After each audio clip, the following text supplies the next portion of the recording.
Pengacara Kamarudin Simanjuntak menyatakan bahwa penetapan dirinya sebagai tersangka dalam kasus pencemaran nama baik dianggap bersifat politis. Penetapan ini terjadi setelah Kamarudin dijadikan tersangka dalam kasus pencemaran nama baik dan penyebaran berita hoaks terhadap Direktur Utama PT Taspen, ANS Kosasih. Saya merasa diperlakukan tidak adil seperti dalam politik, ujar Kamarudin pada Senin 14 Agustus 2023 di Mabes Polri, Jakarta. Ia juga mengaitkan status tersangka ini dengan putusan Mahkamah Agung pada kasus Ferdi Sambo CS.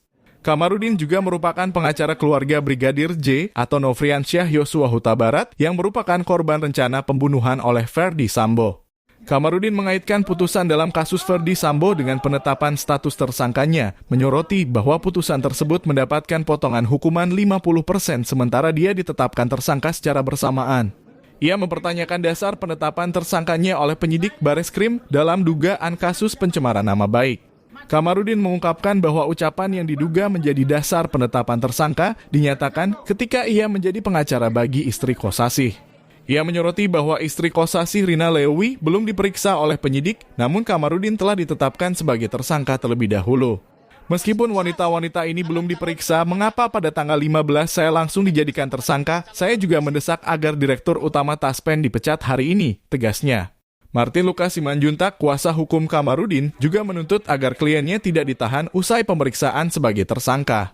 Ia mengancam akan menginap di Bareskrim jika tindakan penahanan dilakukan. Martin juga mencurigai adanya motif balas dendam dalam kasus tersebut. Sebagai informasi, Kamarudin ditetapkan sebagai tersangka dalam dugaan kasus pencemaran nama baik dan penyebaran berita hoaks.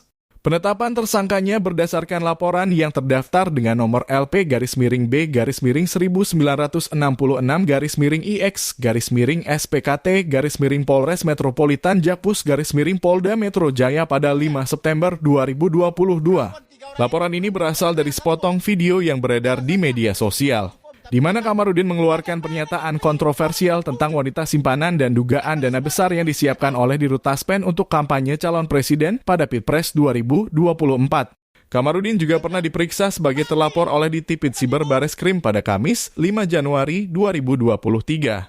Pada saat itu ia menjelaskan bahwa pernyataannya dalam video tersebut merupakan bagian dari pembelaan saat ia menjadi pengacara Rina Lewi, istri Dirut Taspen. Ia membawa sejumlah barang bukti termasuk hard disk berisi ribuan video asusila yang melibatkan Dirut Taspen dan wanita-wanita yang bukan istrinya. Kamarudin melaporkan dugaan tindakan asusila ini ke berbagai pihak, termasuk Presiden RI, Wakil Presiden RI, Menko Polhukam, Komisi I3, Kapolri, dan Wakapolri. Ia mengklaim bahwa ada sekitar 6.000 video porno dalam perangkat ponsel atau komputer Dirut Taspen. Ia juga membawa bukti transfer dan percakapan antara Dirut Taspen dan wanita-wanita yang bukan istrinya. Kamarudin juga mengungkapkan bukti transaksi keuangan termasuk transfer uang hingga 200 juta rupiah per hari kepada wanita-wanita tersebut serta keluarganya yang bukan muhrim. Semua bukti ini ia serahkan di Bareskrim Mabes Polri pada Kamis 5 Januari 2023.